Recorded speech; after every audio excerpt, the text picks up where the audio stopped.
بسم اللہ الرحمن الرحیم۔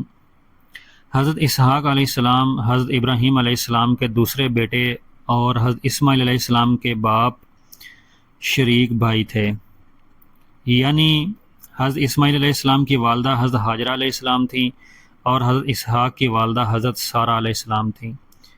دونوں کے باپ حضرت ابراہیم علیہ السلام تھے۔ حضرت اسماعیل علیہ السلام کی ولادت کے 14 سال بعد حضرت اسحاق علیہ السلام پیدا ہوئے۔ اس وقت آپ علیہ السلام کے والد حضرت ابراہیم علیہ السلام کی عمر 100 سال اور والدہ محترمہ حضرت سارہ علیہ السلام کی عمر 90 سال تھی۔ حضرت اسحاق علیہ السلام بڑے برگزیدہ اور عبادت گزار تھے۔ آپ علیہ السلام کی ولادت سے قبل ہی اللہ رب العزت نے حضرت ابراہیم علیہ السلام کو آپ علیہ السلام کے نیک اور نبی ہونے کی خوشخبری سنا دی تھی۔ آپ علیہ السلام کو بھی اللہ تعالیٰ نے حضرت اسماعیل علیہ السلام کی طرح نبوت عطا کرنے کے بعد لوگوں کو واعظ و نصیحت کرنے کا پابند بنایا۔ چنانچہ حضرت اسماعیل علیہ السلام نے اس دنیا فانی سے رخصت ہونے سے پہلے حضرت اسحاق علیہ السلام کو اپنا جانشین مقرر کیا اور دعوت و تبلیغ کی ذمہ داری آپ علیہ السلام کے سپرد کر دی، جسے آپ علیہ السلام نے احسن انداز سے ادا کیا۔ اللہ رب العزت نے قرآن مجید میں بہت سے مقامات پر حضرت اسحاق علیہ السلام کی تعریف فرمائی ہے۔ بلا شبہ ہم نے آپ علیہ السلام کی طرف اسی طرح وحی بھیجی جس طرح نوح علیہ السلام ان کے بعد دوسرے پیغمبروں کی طرف بھیجی تھی، اور ہم نے ابراہیم، اسماعیل، اسحاق، یعقوب اور ان کی اولاد کی طرف بھی وحی بھیجی تھی۔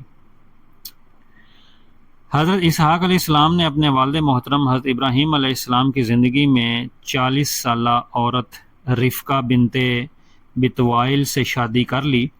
کچھ عرصہ تک ان سے کوئی اولاد نہ ہوئی۔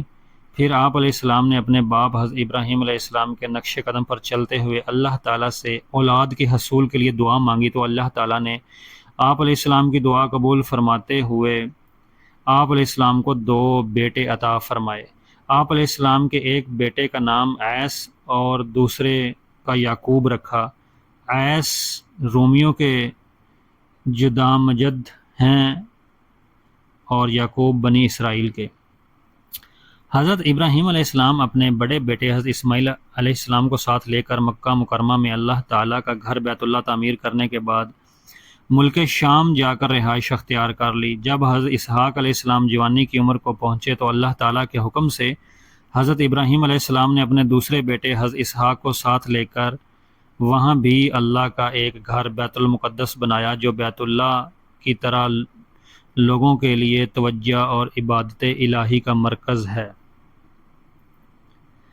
حضرت اسحاق علیہ السلام کی عمر 180 سال ہوئی تو آپ علیہ السلام پر کمزوری کے آثار ظاہر ہونے لگے اور بینائی کمزور ہو گئی۔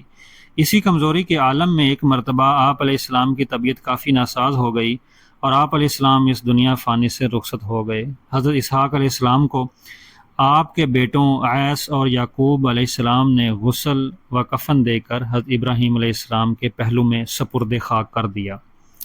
دوستو، ویڈیو اچھی لگی ہو تو اس کو لائک شیئر ضرور کر دیں اور پلیز چینل کو بھی سبسکرائب کر لیں۔